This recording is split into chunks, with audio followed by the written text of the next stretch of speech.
Chapter 46. Delivery of the message of Krishna to the Gopis. When the Gopis saw Uddhava, they observed that his features almost exactly resembled the features of Krishna, and they could understand that he was a great devotee of Krishna's. His hands were very long, and his eyes were just like the petals of the lotus flower. He was dressed in yellow-colored garments and wore a garland of lotus flowers. His face was very beautiful. Having achieved the liberation of Sarupya and having the same bodily features as the Lord, Uddhava looked almost like Krishna. In Krishna's absence, the Gopis had been coming dutifully to visit Mother Yashoda's house early in the morning. They knew that Nanda Maharaj and Mother Yashoda were always grief-stricken, and they had made it their first duty to come and pay their respects to the most exalted elderly personalities of Vrindavan. Seeing the friends of Krishna, Nanda and Yashoda would remember Krishna himself and be satisfied, and the Gopis also would be pleased by seeing Nanda and Yashoda. When the Gopis saw that Uddhava was representing Krishna even in his bodily features, they thought that he must be a soul completely surrendered unto the Supreme Personality of Godhead. They began to contemplate, who is this boy who looks just like Krishna? He has the same eyes like lotus petals, the same raised nose and beautiful face, and he is smiling in the same way. In all respects, he is resembling Krishna, Shyamasundar, the beautiful dark boy. He is even dressed exactly like Krishna. Where has this boy come from? Who is the fortunate girl who has him for her husband? Thus they all talked among themselves. They were very anxious to know about him, and because they were simply unsophisticated village girls, they surrounded Uddhava. When the Gopis understood that Uddhava had a message from Krishna, they became very happy and called him to a secluded place to sit down. They wanted to talk with him very freely and did not want to be embarrassed before unknown persons. They began to welcome him with polite words and great submissiveness. We know that you are a most confidential associate of Krishna, and that he has therefore sent you to Vrindavan to give solace to his father and mother. We can understand that family affection is very strong. Even great sages who have taken to the renounced order of life cannot give up family members. Krishna has therefore sent you to his father and mother. Otherwise, he has no further business in Vrindavan. He is now in town. What does he have to know about Vrindavan village or the cows' pasturing grounds? These things are not at all useful for Krishna because he is now a man in the city. Surely he has nothing to do with persons who do not happen to be his family members. Why should one bother about those who are outside the family, especially and specifically those who are attached as the wives of others? Krishna is interested in them as long as there is a need of gratification, like the bumblebees who have interest in the flowers as long as they want to take the honey out of them. It is very natural and psychological that a prostitute does not care for her paramour as soon as he loses his money. Similarly, when the citizens find that a government is incapable of giving them full protection, they leave the country. A student, after finishing his education, gives up his relationship with the teacher and the school. A rich man, after taking his reward from his worshipper, gives him up. When the fruit season is over, the birds are no longer interested in the tree. Just after eating in the house of a lord, the guest gives up his relationship with the host. After a forest fire, when there is a scarcity of green grass, the deer and other animals give up the forest. And so a man, after enjoying his girlfriend, gives up his connection with her. In this way, all the Gopis began to indirectly accuse Krishna by citing so many similes. Uddhava understood that the Gopis of Vrindavan were all simply absorbed in the thought of Krishna and his childhood activities. While talking about Krishna with Uddhava, they forgot all about their household business. They even forgot about themselves as their interest in Krishna increased more and more. One of the Gopis, namely Srimati Radharani, was so much absorbed in thoughts of Krishna by dint of her personal touch with him that she actually began to talk with a bumblebee, which was flying there and trying to touch her lotus feet. While another gopi was talking with Krishna's messenger Uddhava, Srimati Radharani took that bumblebee to be a messenger from Krishna and began to talk with it as follows. Bumblebee, you are accustomed to drinking honey from the flowers, and therefore you have preferred to be a messenger of Krishna, who is of the same nature as you. I have seen on your mustaches the red powder of kumkum, which was smeared on the flower garland of Krishna while he was pressing the breast of some other girl, who is my competitor. You are feeling very proud by touching that flower, and your mustaches have become reddish. You have come here carrying a message for me. You are anxious to touch my feet. But, my dear bumblebee, let me warn you, don't touch me. I don't want any messages from your unreliable master. You are the unreliable servant of an unreliable master. It may be that Srimati Radharani purposely addressed that bumblebee sarcastically in order to criticize the messenger Uddhava. Indirectly, Srimati Radharani saw Uddhava as not only resembling Krishna's bodily features, but as being equal to Krishna. In this way, she indicated that Uddhava was as unreliable as Krishna himself. Srimati Radharani wanted to give specific reasons why she was dissatisfied with Krishna and his messengers. She addressed the bumblebee. Your master Krishna is exactly of your quality. You sit down on a flower, and after taking a little honey, you immediately fly away and sit in another flower and taste. You're just like your master Krishna. He gave us the chance of tasting the touch of his lips and then left altogether. I know also that the goddess of fortune, Lakshmi, who is always in the midst of the lotus flower, is constantly engaged in Krishna's service.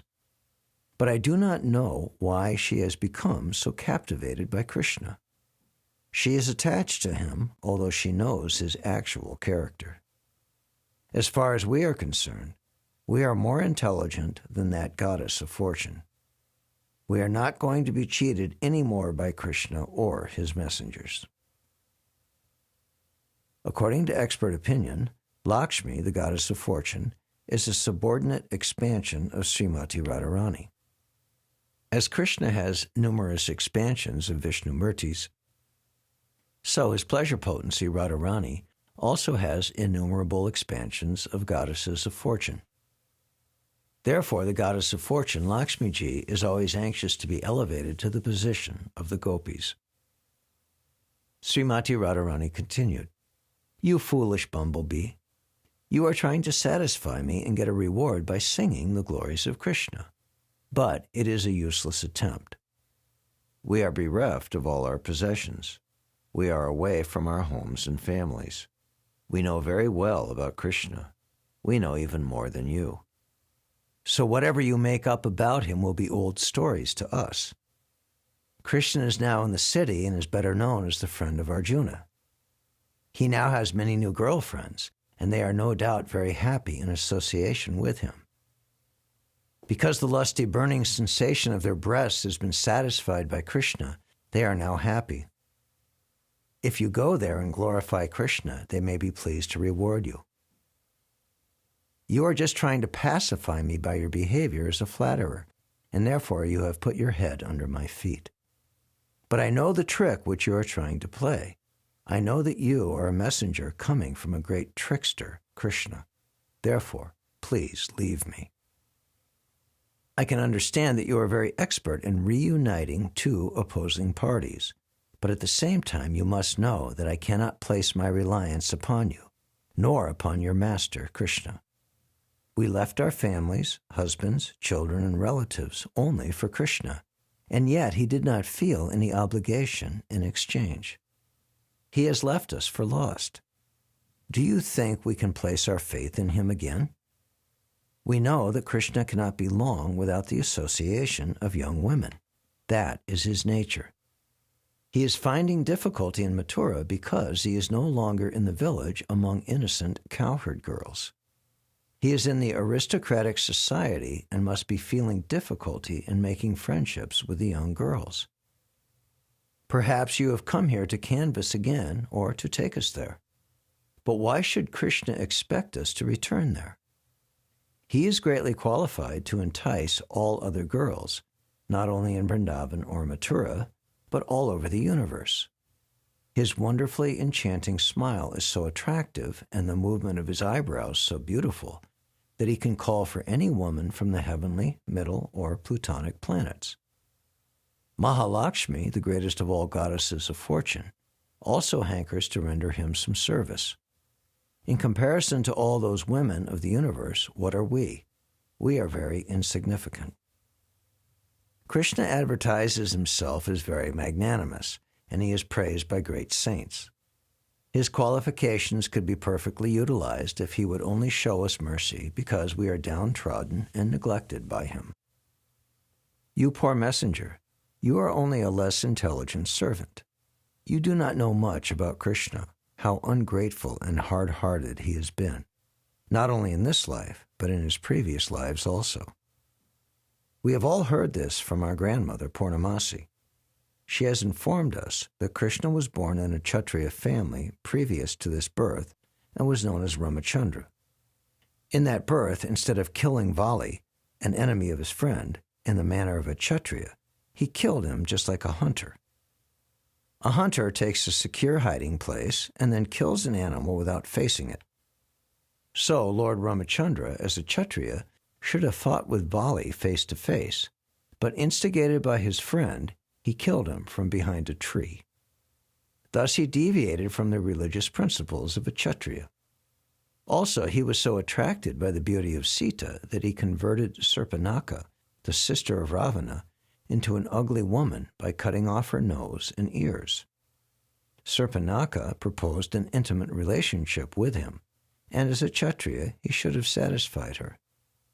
But he was so selfish that he could not forget Sita Devi and converted Surpanaka into an ugly woman. Before that birth as a Kshatriya, he took his birth as a Brahmin boy known as Vamanadev and asked charity from Bali Maharaj. Bali Maharaj was so magnanimous that he gave him whatever he had, yet Krishna as Vamanadev ungratefully arrested him just like a crow and pushed him down to the Patala kingdom. We know all about Krishna and how ungrateful he is. But here is the difficulty. In spite of his being so cruel and hard-hearted, it is very difficult for us to give up talking about him. Not only are we unable to give up this talk, but great sages and saintly persons are also engaged in talking about him. We gopis of Vrindavan do not want to make any friendships with this blackish boy, but we do not know how we shall be able to give up remembering and talking about his activities. Since Krishna is absolute, his so-called unkind activities are as relishable as his kind activities. Saintly persons and great devotees like the gopis cannot give up Krishna in any circumstances. Lord Chaitanya therefore prayed, "Krishna, you are free and independent in all respects. You can either embrace me or crush me under your feet, whatever you like. You may make me broken-hearted by not letting me see you throughout my whole life, but you are my only object of love." In my opinion, Srimati Radharani continued, one should not hear about Krishna, because as soon as a drop of the nectar of his transcendental activities is poured into the ear, one immediately rises above the platform of duality, attraction, and rejection. Being completely freed from the attraction of material attachment, one gives up the attachment for this material world, family, home, wife, children, and everything which is materially dear to every person. Being dispossessed of all material acquisition, one makes his relatives and himself unhappy. Then he wanders in search of Krishna, either as a human being or in other species of life, even as a bird.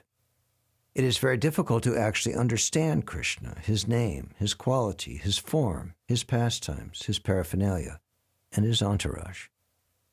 Srimati Radharani continued to speak to the black messenger of Krishna. Please do not talk any more about Krishna. it is better to talk about something else. We are already doomed, like the black-spotted she-deer in the forest, who are enchanted by the sweet musical vibration of the hunter. In the same way, we have been enchanted by the sweet words of Krishna, and again we are thinking of the rays of the nails of his toes. We are becoming more and more lustful for his association. Therefore, I request you not to talk of Krishna anymore. This talk of Radharani with the bumblebee messenger and her accusing Krishna, and at the same time her inability to give up talking about him, are symptoms of the topmost transcendental ecstasy called Mahabhav. The ecstatic Mahabhav manifestation is possible only in the persons of Radharani and her associates.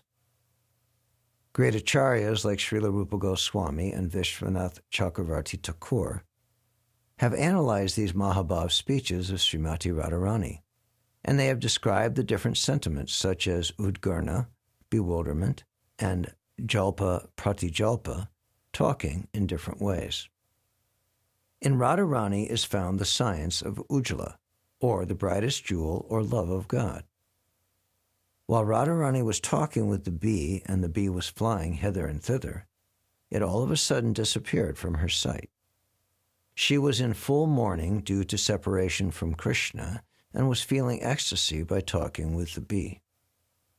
But as soon as the bee disappeared, she became almost mad, thinking that the messenger bee might have returned to Krishna to inform him all about her talking against him. Krishna must have been very sorry to hear it, she thought. In this way, she was very much overwhelmed with another type of ecstasy. In the meantime, the bee, flying hither and thither, appeared before her again. She thought, Krishna is still kind to me. In spite of the messenger carrying disruptive messages, he is so kind that he has again sent the bee to take me to him. Srimati Radharani was very careful this time not to say anything against Krishna. My dear friend, I welcome you, she said. Krishna is so kind that he has again sent you. Krishna is so kind and affectionate to me that he has sent you back, fortunately, in spite of your carrying my message against him. My dear friend, you can ask from me whatever you want. I shall give you anything because you are so kind upon me. You have come to take me to Krishna because he is not able to come here. He is surrounded by new girlfriends in Mathura. But you are a tiny creature. How can you take me there? How will you be able to help me in meeting Krishna while he is taking rest there along with the goddess of fortune and embracing her to his chest? Never mind. Let us forget all these things about my going there or sending you. Please let me know how Krishna is faring in Mathura. Tell me if he still remembers his foster father Nanda Maharaj, his affectionate mother Yashoda, his cowherd friends, and his poor friends like us, the gopis. I am sure that he must sometimes sing about us. We served him just like maidservants without any payment. Is there any possibility that Krishna will again come back and place his arms around us? His limbs are always fragrant with the agaru scent. Please put all these inquiries to Krishna. Uddhava was standing near, and he heard Radharani talking in this way, as if she had become almost mad after Krishna. He was exceedingly surprised at how the gopis were accustomed to think of Krishna constantly in that topmost ecstasy of Mahabhav love. He had brought a message in writing from Krishna, and now he wanted to present it before the gopis, just to pacify them. He said, My dear gopis, your mission of human life is now successful. You are all wonderful devotees of the Supreme Personality of Godhead. Therefore, you are eligible to be worshipped by all kinds of people. You are worshipable throughout the three worlds because your minds are wonderfully absorbed in the thought of Vasudeva, Krishna. He is the goal of all kinds of pious activities and ritualistic performances, such as giving in charity, rigidly following the austerity of vows, undergoing severe penances, and igniting the fire of sacrifice. He is the purpose behind the chanting of different mantras, the reading of the Vedas, controlling the senses, and concentrating the mind in meditation. These are some of the many different processes for self-realization and attainment of perfection in life. But actually, they are only meant for realizing Krishna and dovetailing oneself in the transcendental loving service of the Supreme Personality of Godhead. This is the last instruction of Bhagavad Gita also. Although there are descriptions of different kinds of processes of self-realization, at the end, Krishna recommended one should give up everything and simply surrender unto him. All other processes are meant for teaching one how to surrender ultimately unto the lotus feet of Krishna. The Bhagavad Gita also says that this surrendering process is completed by a sincere person executing the processes of self-realization in wisdom and austerity after many births. Since the perfection of such austerity was completely manifested in the life of the gopis, Uddhava was fully satisfied upon seeing their transcendental position. He continued to say, "My dear gopis, the mentality which you have developed in relationship with Krishna is very, very difficult to attain, even for great sages and saintly persons. You have attained the highest perfectional stage of life. It is a great boon for you that you have fixed your mind upon Krishna and have decided to have Krishna only, giving up your family, home, relatives, husbands, and children for the sake of the Supreme Personality. Because your mind is now fully absorbed in Krishna, the Supreme Soul, universal love has automatically developed in you. I think myself very fortunate that I have been favored by your grace to see you in this situation." When Uddhava said that he had a message from Krishna, the gopis were more interested in hearing the message than in hearing about their exalted position. They did not very much like being praised for their high position. They showed their anxiety to hear the message which Uddhava had brought from Krishna. Uddhava said, "My dear gopis, I am especially deputed to carry this message to you, who are such great and gentle devotees. Krishna has specifically sent me to you because I am his most confidential servitor." The written message which Uddhava brought from Krishna was not delivered to the gopis by Uddhava, but he personally read it before them. The message was very gravely written, so that not only the gopis, but all empiric philosophers might understand how pure love of God is intrinsically integrated with all the different energies of the Supreme Lord. From Vedic information, it is understood that the Supreme Lord has multi-energies, parasya shaktir vividhaiva shruyate. Also, the gopis were such intimate personal friends of Krishna that while he was writing the message for them, he was much moved and could not write distinctly. Uddhava, as the student of Brihaspati, had very sharp intelligence, so instead of handing over the written message, he thought it wise to read it personally and explain it to them. Uddhava continued, "These are the words from the Personality of Godhead. My dear gopis, my dear friends, please know that separation between ourselves is impossible at any time, at any place, or under any circumstances, because I am all-pervading. This all-pervasiveness of Krishna is explained in the Bhagavad Gita, both in the 9th and 7th chapters. Krishna is all-pervasive in his impersonal feature. Everything is resting in him, but he is not personally present everywhere.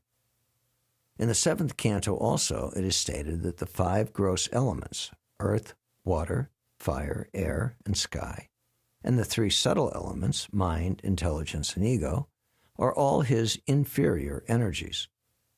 But there is another, superior energy, which is called the living entity. The living entities are also directly part and parcel of Krishna. Therefore, Krishna is the source of both the material and spiritual energies. He is always intermingled with everything as cause and effect.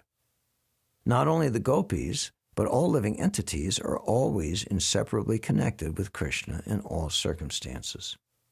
The gopis, however, are perfectly and thoroughly in cooperation in their relationship with Krishna, whereas the living entities under the spell of Maya are forgetful of Krishna.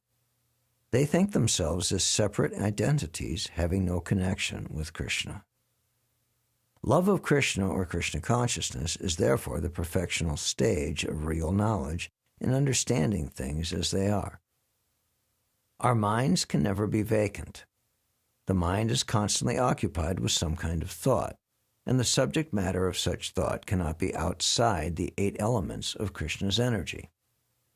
One who knows this philosophical aspect of all thoughts is actually a wise man, and he surrenders unto Krishna. The gopis are the typical example of this perfectional stage of knowledge. They are not simple mental speculators. Their minds are always in Krishna. The mind is nothing but the energy of Krishna. Actually, any person who can think, feel, act, and will cannot be separated from Krishna. But the stage in which he can understand his eternal relationship is called Krishna consciousness. The diseased condition in which he cannot understand his eternal relationship with Krishna is the contaminated stage, or Maya.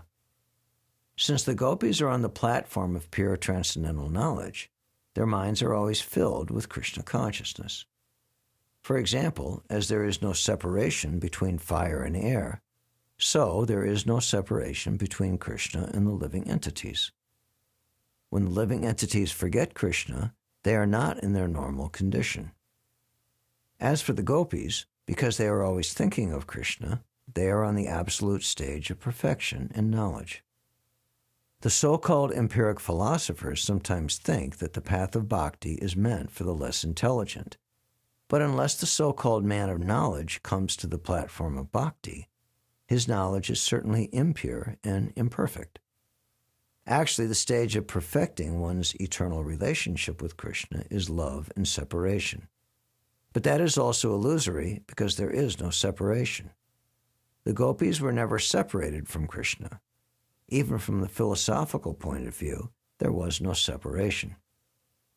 The cosmic manifestation is also not separated from Krishna. Nothing is separate from me. The whole cosmic manifestation is resting on me and is not separate from me. Before the creation, I was existing. This is confirmed in the Vedic literature. Before creation, there was only Narayan. There were no Brahma and no Shiva as assistants. The whole cosmic manifestation is manipulated by the 3 modes of material nature. Brahma is the incarnation of the quality of passion. It is said that Brahma created this universe, but Brahma is the secondary creator. The original creator is Narayan. This is also confirmed by Shankaracharya, Narayana Paro Vyaktat. Narayan is transcendental, beyond this cosmic creation. Krishna creates, maintains, and annihilates the whole cosmic manifestation by expanding himself in different incarnations. Everything is Krishna, and everything is depending on Krishna, but he is not perceived in the material energy. Material energy is called Maya, or illusion. In the spiritual energy, however, Krishna is perceived at every step, in all circumstances. This perfectional stage of understanding is present in the gopis. As Krishna is always aloof from the cosmic manifestation, although it is completely dependent on him, so a living entity is also completely aloof from his material conditional life. The material body has developed on the basis of spiritual existence. In the Bhagavad Gita, the whole cosmic manifestation is accepted as the mother of the living entities, and Krishna is the father. As the father impregnates the mother by injecting the living entity within the womb, so all the living entities are injected by Krishna in the womb of the material nature. They come out in different bodies according to their different fruitive activities. In all circumstances, the living entity is aloof from this material conditioned life. If we simply study our own bodies, we can understand how a living entity is always aloof from this bodily encagement. Every action of the body is taking place by the interaction of the 3 modes of material nature. We can see at every moment many changes taking place in bodies, but the spirit soul is aloof from all changes. One can neither create nor annihilate nor interfere with the actions of material nature. The living entity is therefore entrapped by the material body and is conditioned in 3 stages, namely while awake, asleep, and unconscious. The mind is acting through all the 3 conditions of life. The living entity in his sleeping or dreaming condition sees something as real, and in his awake condition he sees the same thing as unreal. It is concluded, therefore, that under certain circumstances he accepts something as real, and under other circumstances he accepts the very same thing as unreal. These matters are the subject matter of study for the empiric philosopher or the Sankhya yogi. In order to come to the right conclusion, Sankhya yogis undergo severe austerities and penances. They practice control of the senses and renunciation. All these different ways of determining the ultimate goal of life are compared to rivers. Krishna is the ocean. As the rivers flow down toward the ocean, all attempts for knowledge flow toward Krishna. After many, many births of endeavor, when one actually comes to Krishna, he attains the perfectional stage. Krishna says in the Bhagavad Gita, "All are pursuing the path of realizing me, but those who have adopted courses without any bhakti find their endeavor very troublesome." Klesho dika taras te sham. Krishna cannot be understood unless one comes to the point of bhakti. 3 paths are enunciated in the Gita: Karma Yoga, Jnana Yoga, and Bhakti Yoga. Those who are too addicted to fruitive activities are advised to perform actions which will bring them to bhakti. Those who are addicted to the frustration of empiric philosophy are also advised to realize bhakti. Karma Yoga is different from ordinary karma, and Jnana Yoga is different from Jnana. Ultimately, as stated by the Lord in the Bhagavad Gita, Bhaktyamam abhijanati. Only through execution of devotional service can one understand Krishna. The perfectional stage of devotional service was achieved by the gopis because they did not care to know anything but Krishna. It is confirmed in the Vedas, Yasman eva vigate sarvam eva vigatam bhavanti. This means that simply by knowing Krishna, all other knowledge is automatically acquired. Krishna continued, "Transcendental knowledge of the Absolute is no longer necessary for you. You were accustomed to love me from the very beginning of your lives. Knowledge of the Absolute Truth is specifically required for persons who want liberation from material existence. But one who has attained love for Krishna is already on the platform of liberation. As stated in the Bhagavad Gita, anyone engaged in unalloyed devotional service is to be considered situated on the transcendental platform of liberation." The gopis were not actually feeling any pangs of material existence, but they were feeling the separation of Krishna. Krishna therefore said, "My dear gopis, in order to increase your super excellent love for me, I have purposely separated myself from you. I have done this so that you may be in constant meditation on me." The gopis are in the perfectional stage of meditation. The yogis are generally more fond of meditation than the execution of devotional service to the Lord, but they do not know that the perfectional stage of devotion is the attainment of the perfection of the yoga system. This constant meditation on Krishna by the gopis is confirmed in the Bhagavad Gita to be the topmost yoga. Krishna knew very well the psychology of women. When a woman's beloved is away, she thinks of him meditatively, and he is present before her. Krishna wanted to teach through the behavior of the gopis. One who is constantly in trance like the gopis surely attains the lotus feet of Krishna.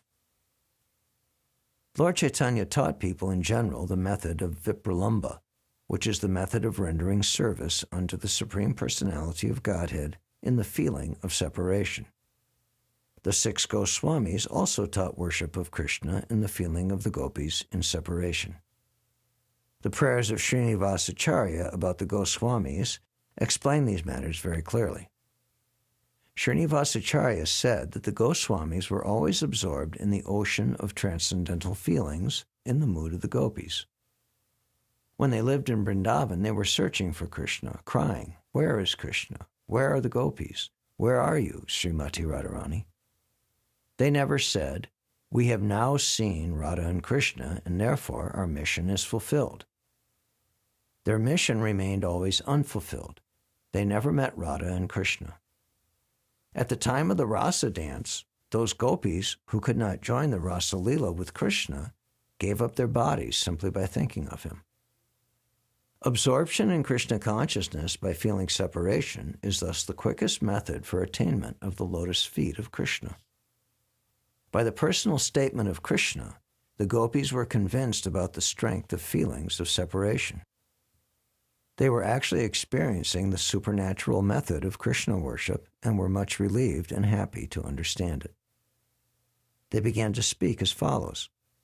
"We have heard that King Kamsa, who was always a source of trouble for the Yadu dynasty, has now been killed. This is good news for us. We hope, therefore, that the members of the Yadu dynasty are very happy in the association of Krishna, who can fulfill all the desires of his devotees. My dear Uddhava, kindly let us know whether Krishna sometimes thinks of us while in the midst of highly enlightened society girls in Mathura. We know that the women and girls in Mathura are not village women. They are enlightened and beautiful. Their bashful, smiling glances and other feminine features must be very pleasing to Krishna. We know very well that Krishna is always fond of the behavior of beautiful women. It seems, therefore, that he has been entrapped by the women of Mathura. My dear Uddhava, will you kindly let us know if Krishna sometimes remembers us while he is in the midst of other women?" Another gopi inquired, "Does he remember that night in the midst of the kumadini flowers and moonlight, when Vrindavan became exceedingly beautiful? Krishna was dancing with us, and the atmosphere was surcharged with the sound of footbells. We exchanged pleasing conversation then. Does he remember that particular night?" "We remember that night, and we feel separation. Separation from Krishna makes us agitated, as if there were fire in our bodies. He proposed to come back to Vrindavan to extinguish the fire, just as a cloud appears in the sky to extinguish the forest fire by its downpour." Another gopi said, "Krishna has killed his enemy, and he has victoriously achieved the kingdom of Kamsa. Maybe he is married with a king's daughter by this time and living very happily among his kinsmen and friends. Therefore, why should he come to this village of Vrindavan?" Another gopi said, "Krishna is the Supreme Personality of Godhead, the husband of the goddess of fortune, and he is self-sufficient. He has no business either with us, the girls in the Vrindavan forest, or with the city girls in Mathura. He is the great Supersoul. He has nothing to do with any of us, either here or there." Another gopi said, "It is an unreasonable hope for us to expect Krishna to come back to Vrindavan. We should try instead to be happy in disappointment. Even Pingala, the great prostitute, said that disappointment is the greatest pleasure. We all know these things, but it is very difficult for us to give up the expectation of Krishna's coming back again. Who can forget a solitary conversation with Krishna, on whose breast the goddess of fortune always remains, in spite of Krishna's not desiring her? My dear Uddhava, Vrindavan is the land of rivers, forests, and cows. Here the vibration of the flute is heard, and Krishna, along with his elder brother Sri Balaram, enjoyed the atmosphere in our company. Thus the environment of Vrindavan is constantly reminding us of Krishna and Balaram. The impression of his footprints is on the land of Vrindavan, which is the residential place of the goddess of fortune, but such signs cannot help us to get Krishna." The gopis further expressed that Vrindavan was still full of all opulence and good fortune. There was no scarcity or want in Vrindavan as far as material necessities were concerned. But in spite of such opulence, they could not forget Krishna and Balaram. We are constantly remembering various attractive features of beautiful Krishna, his walking, his smiling, and his joking words. We have all become lost by the dealings of Krishna, and it is impossible for us to forget him. We are always praying for him, exclaiming, "Dear Lord, dear husband of the goddess of fortune, dear Lord of Vrindavan and deliverer of the distressed devotees, we are now fallen and merged into an ocean of distress. Please, therefore, come back again to Vrindavan and deliver us from this pitiable condition."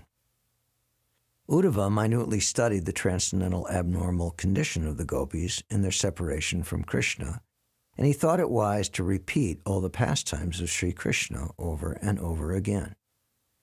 Materialistic persons are always in a burning condition on account of the blazing fire of material miseries. The gopis also were burning in a transcendental blazing fire due to separation from Krishna. The blazing fire which was exasperating the gopis, however, is different from the fire of the material world. The gopis constantly want the association of Krishna, whereas the materialistic person wants the advantage of material comforts. It is stated by Vishwanath Chakravarti Thakur that Krishna saved the cowherd boys from the blazing forest fire within a second, while their eyes were closed. Similarly, Uddhava advised the gopis that they could be saved from the fire of separation by closing their eyes and meditating on the activities of Krishna from the very beginning of their association with him.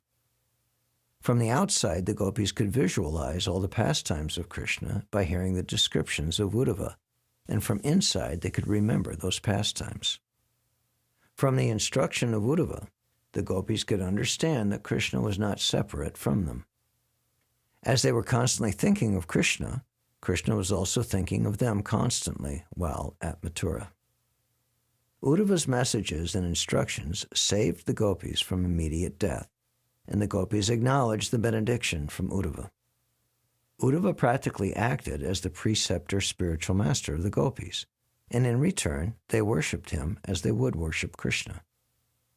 It is recommended in authoritative scriptures that the spiritual master should be worshipped on the level of the Supreme Personality of Godhead, because of his being his very confidential servitor, and it is accepted by great authorities that the spiritual master is the external manifestation of Krishna. The gopis were relieved from their transcendental burning condition by realizing that Krishna was with them. Internally, they remembered his association within their hearts, and externally, Uddhava helped them to appreciate Krishna by conclusive instructions. The Supreme Personality of Godhead is described in the Scriptures as Adhoksaja, which indicates that he is beyond the perception of all material senses.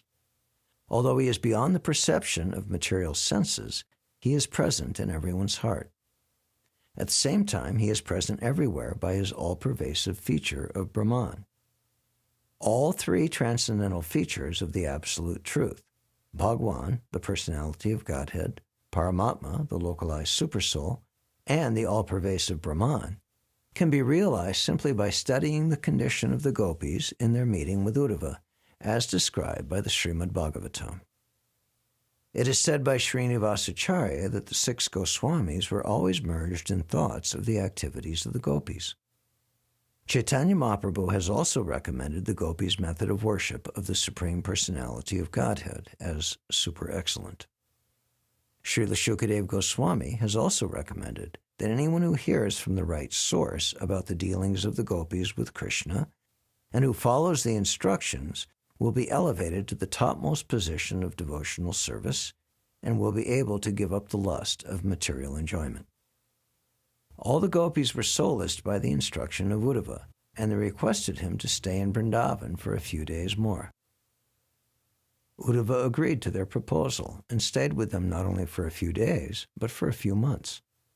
He always kept them engaged in thinking of the transcendental message of Krishna and his pastimes, and the gopis were feeling as if they were experiencing direct association with Krishna. While Uddhava remained in Vrindavan, the inhabitants enjoyed his association. As they discussed the activities of Krishna, the days passed just like moments.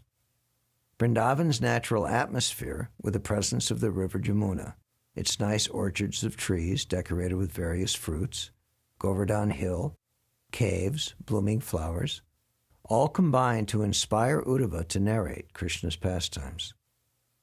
The inhabitants enjoyed Uddhava's association in the same way as they enjoyed the association of Krishna. Uddhava was attracted by the attitude of the gopis because they were completely attached to Krishna, and Uddhava was inspired by the gopis' anxiety for Krishna. He began to offer them his respectful obeisances and compose songs in praise of their transcendental qualities as follows. Among all the living entities who have accepted the human form of life, the gopis are super excellently successful in their mission. Their thought is thoroughly absorbed in the lotus feet of Krishna.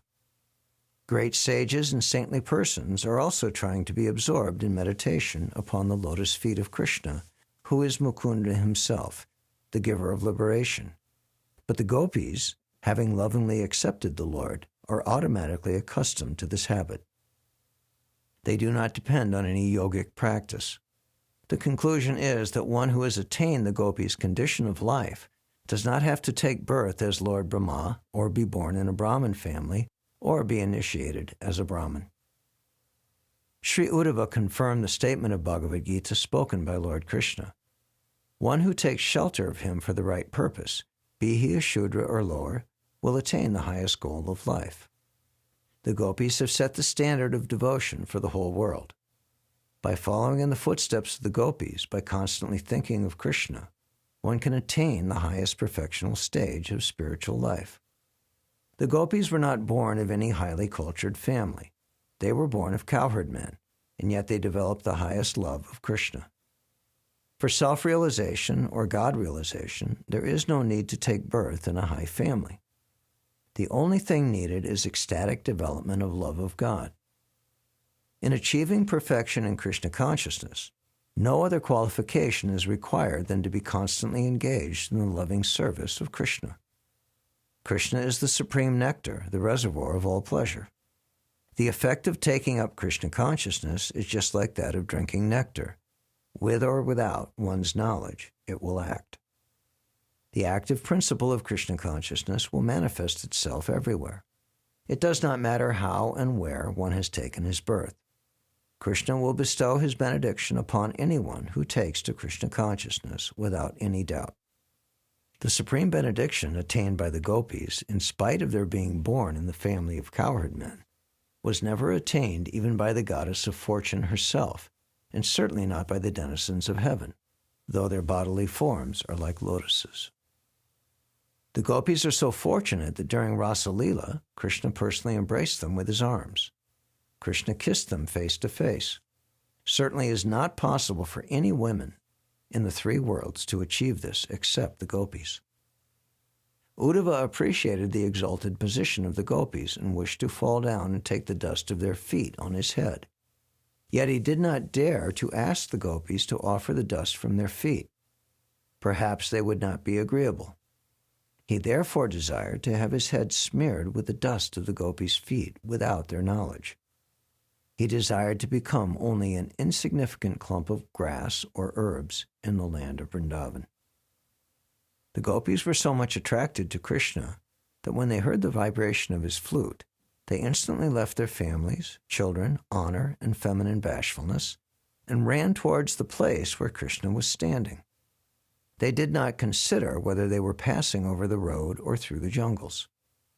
Imperceptibly, the dust of their feet was bestowed on small grasses and herbs of Vrindavan. Not daring to place the dust of the gopis' feet on his own head, Uddhava aspired to have a future birth in the position of a clump of grass and herbs. He would then be able to have the dust of the gopis' feet. Uddhava appreciated the extraordinary fortune of the gopis, who relieved themselves of all kinds of material contamination by placing on their high, beautiful breasts the lotus feet of Krishna, which are not only worshipped by the goddess of fortune, but by such exalted demigods as Brahma and Lord Shiva, and which are meditated on by great yogis within their hearts. Thus Uddhava desired to be able to constantly pray to be honored by the dust of the gopis' lotus feet. The gopis' chanting of the transcendental pastimes of Lord Krishna has become celebrated all over the three worlds. After living in Vrindavan for some days, Uddhava desired to go back to Krishna, and he begged permission to leave from Nanda Maharaj and Yasoda. He had a farewell meeting with the gopis, and taking permission of them also, he mounted his chariot to start from Mathura. When Uddhava was about to leave, all the inhabitants of Vrindavan, headed by Maharaj Nanda and Yasoda, came to bid him goodbye and presented him with various kinds of valuable goods secured in Vrindavan. They expressed their feelings with tears in their eyes due to intense attachment for Krishna. All of them desired benediction from Uddhava. They desired always to remember the glorious activities of Krishna and wanted their minds to be always fixed upon his lotus feet, their words always engaged in glorifying Krishna, and their bodies always engaged in bowing down and constantly remembering him. This prayer of the inhabitants of Vrindavan is the super excellent type of self-realization. The method is very simple: to fix the mind always on the lotus feet of Krishna, to talk always of Krishna without passing on to any other subject matter, and to engage the body in Krishna's service constantly. Specifically in this human form of life, one should engage his life, his resources, words, and intelligence for the service of the Lord. Such kinds of activities only can elevate a human being to the highest level of perfection. This is the verdict of all authorities. The inhabitants of Vrindavan said, "By the will of the Supreme Authority, and according to the results of our own work, we may take our birth anywhere. It doesn't matter where we are born, but our only prayer is that we may be simply engaged in Krishna consciousness." A pure devotee of Lord Krishna never desires to be promoted to the heavenly planets or even to Vaikuntha or Goloka Vrindavan, because he has no desire for his own personal satisfaction. A pure devotee regards both heaven and hell to be on an equal level. Without Krishna, heaven is hell, and with Krishna, hell is heaven. When Uddhava had sufficiently honored the worship of the pure devotees of Vrindavan, he returned to Mathura and to his master, Krishna. After offering respects by bowing down before Lord Krishna and Balaram, he began to describe the wonderful devotional life of the inhabitants of Vrindavan. He presented all the gifts given by the inhabitants of Vrindavan to Vasudeva, the father of Krishna, and Ugrasen, the grandfather of Krishna. Thus ends the Bhaktivedanta purport of the 46th chapter of Krishna, delivery of the message of Krishna to the gopis.